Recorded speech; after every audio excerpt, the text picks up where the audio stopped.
Mənim təhsilim iqtisadiyyat maliyyə sahəsidir. Burada keçirilən Laçında açılacaq otellə bağlı, bir də təmir tikinti sahəsi ilə bağlı uyğun vakansiyalar var idi. Maliyyə şöbəsində ora müraciət elədim. İlk dəfədir yarmarkada iştirak edirəm və mühasibatlıq işi üzrə özümə iş axtarıram və qeydiyyata düşdüm.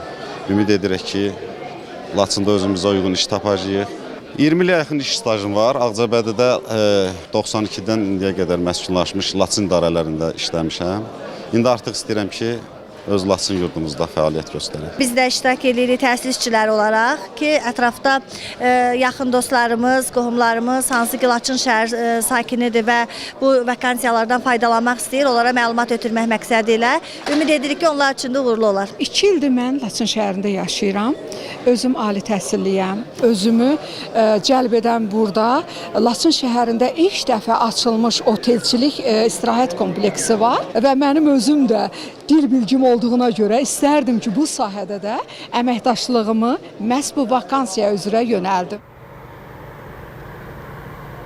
İşğaldan azad olunmuş ərazilərimizdə əhalini məşğulunu təmin etmək məqsədi ilə Dövlət Məşğulluq Agentliyi köç etmiş və köçəcək olan vətəndaşlar üçün daimi aktiv məşğulluq tədbirləri həyata keçirilir.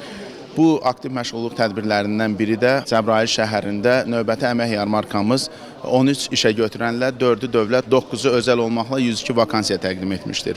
Bugün isə biz Laçın şəhərində növbəti əmək yarmarkasını həyata keçiririk. Bu əmək yarmarkasında 9 müəssisə, 6-sı dövlət, 3-ü özəl olmaqla 213 vakansiya təqdim edilmişdir. Minimum əmək haqqı 450, maksimum əmək haqqı 2000 manat olmaqla vətəndaşlarımıza təqdim edilmişdir.